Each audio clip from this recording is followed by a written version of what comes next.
What is going on, guys? Welcome back. Commentary for you. Want to thank my sponsor, Steel Supplements. Link and discount code down in the description. And if you've got $5 to deposit with opening a Webull account, they will give you $11 worth of free stock. You just have to use the link below. This morning, EA came out with its patch updates, essentially the day one patch, based on feedback from the beta.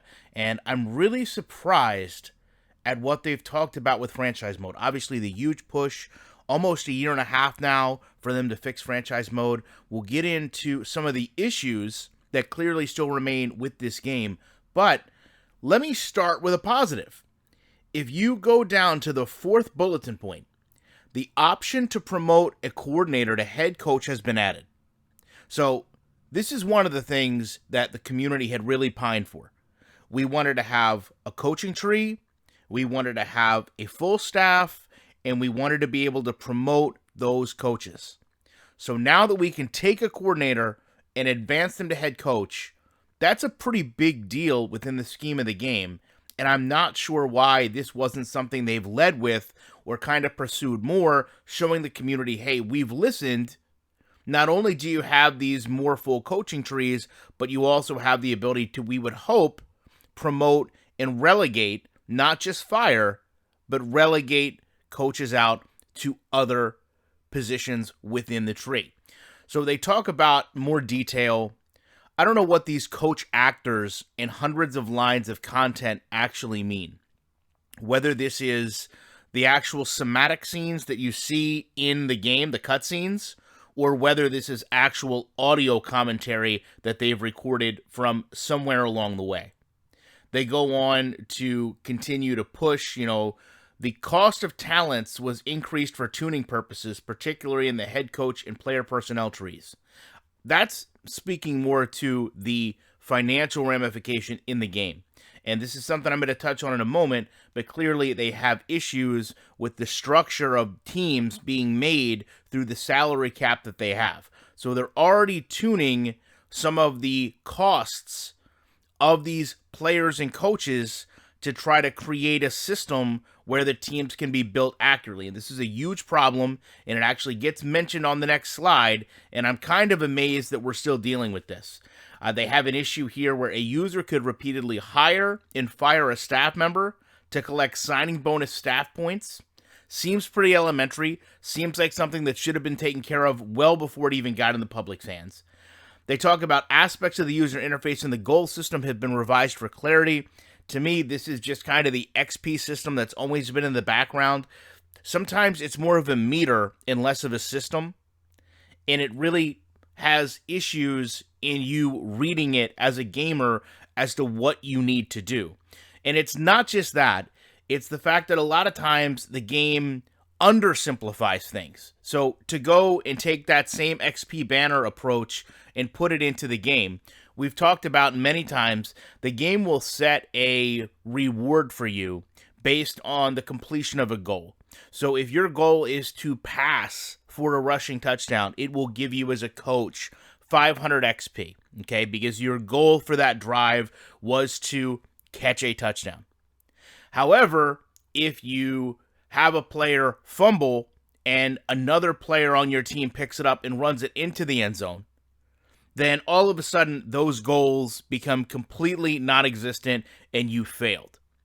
Now the goals become much more granular and that they could specifically have one player catch 5 receptions on one drive.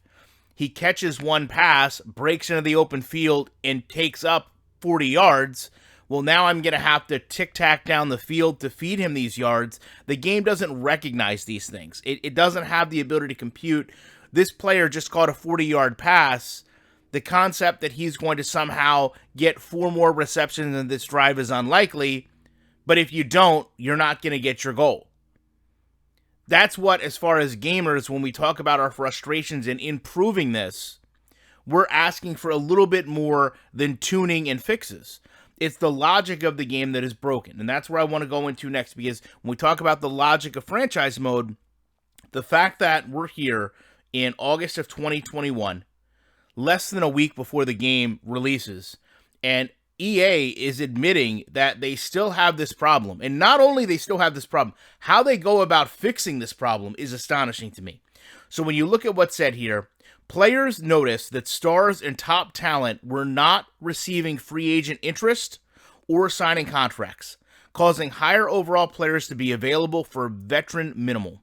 So basically what this is saying is, we know that team building was happening with poor players, poor draft decisions, and that star players were available for pennies on the dollar because teams couldn't build properly. This has been a huge issue. So this is how they fixed it. We've taken multiple approaches to address the quality of off-season free agency and team building, starting with the amount of money teams have. To create more opportunities, we've increased the amount of cap space the first 2 seasons, as well as the base amount of cap room to start. We've already lost NFL simulation then. This is you giving teams more money to fix your broken game logic. These changes, along with logic updates to team spending and player valuation, will cause teams to engage with top players throughout the 3 off-season bidding weeks.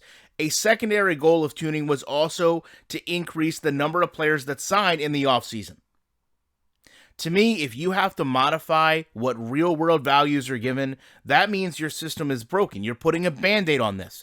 EA Sports, we don't need Band-Aids. Okay, we need a game that is fixed. So the fact of the matter is, you already have players telling you, hey, we're going out into free agency, and you've got players 90, 80, higher overall sitting on free agency, while you've got teams that are drafting 60, 70 players overall that are trying to build when there's better players available.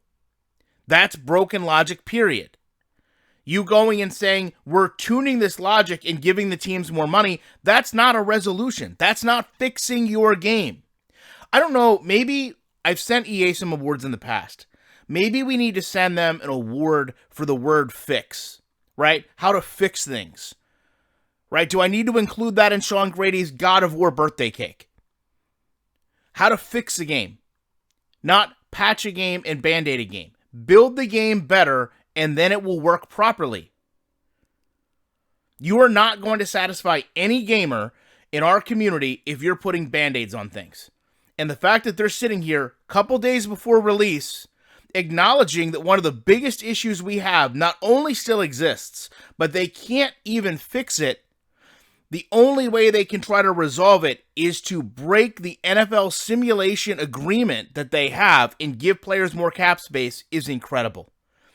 Love to know your thoughts on this. Appreciate you checking out, and you know I will be back in the week or whenever EA says that they can't afford to fix their game, don't know how to fix their game, or can't do it within the rules of the NFL. In the week with more coming.